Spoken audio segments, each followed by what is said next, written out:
దైవ కార్యార్థ సేవ నీకు అర్థం కావాలంటే, దేవుని యొక్క మిషన్ నువ్వు అర్థం చేసుకోవాలంటే, ఆయన యొక్క మిషన్ ను దృష్టిలో పెట్టుకొని వాక్యము చదవాలి అంట. మనము సాధారణంగా లేవంగానే వాక్యము చదివే అలవాటు ఉంటుంది. కొందరికి పడుకోబోయే ముందు వాక్యము చదివి ప్రార్థించుకుని నిద్రపోయే అలవాటు ఉంటుంది. అయితే నీ చేతులలోకి ఈ పరిశుద్ధమైన గ్రంథమును తీసుకోగానే నీ యొక్క మనస్సులో దేవుని యొక్క మిషన్ ఏమై ఉంది అన్న ఆలోచన నీకు రావాలంటున్నాడు ఈ వ్యక్తి. అంటే నువ్వు బైబిల్ తీసుకుంటానే వెంటనే ఇటు తెరిచి చదవకూడదు అంట.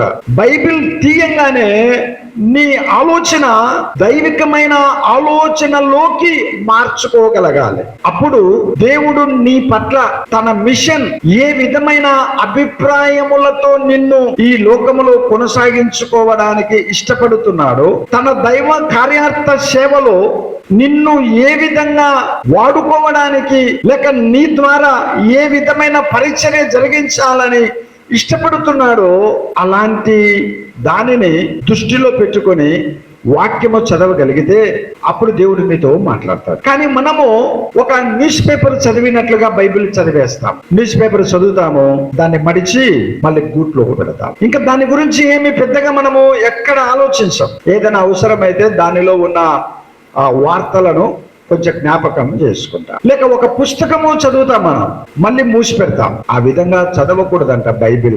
ఎందుకంటే మిషన్ ఆఫ్ గాడ్ అన్నటువంటి ఈ పుస్తకములో దైవికమైనటువంటి దృష్టి నువ్వు చదివేటప్పుడు నీ మీద ఉంటుంది. అందుకే నువ్వు ఈ పరిశుద్ధ గ్రంథాన్ని తీసుకునేటప్పుడే దైవికమైన మిషన్ ఏమై ఉందో దృష్టిలో పెట్టుకొని వాక్యము చదివితే నువ్వు ఏమి చేయాలో నీతో మాట్లాడుతుంది ఈ వాక్యం. నువ్వు ఏమి చేయకూడదో నీతో మాట్లాడుతుంది ఈ వాక్యం.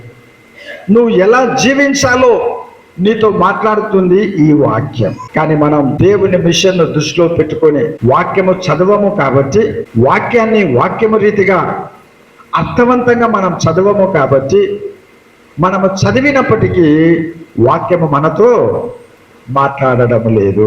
వాక్యము మనలను ఏమాత్రము ఆజ్ఞాపించడము లేదు. వాక్యము మనలను ఏ విధమైన హెచ్చరికలతో నింపడము లేదు. అందుకే జాన్ రైట్ మరి క్రిస్టఫర్ గారు వ్రాసినటువంటి మొదటి పుస్తకం ఏం చెప్పుకుంటున్నాము? Machine of God. ఈ పుస్తకమును ద్వారా ఆయన ప్రపంచానికి ఆత్మీయ సత్యాన్ని అందించాడు. దేవుని మిషన్ దృష్టిలో పెట్టుకుని వాక్యము చదవాలి.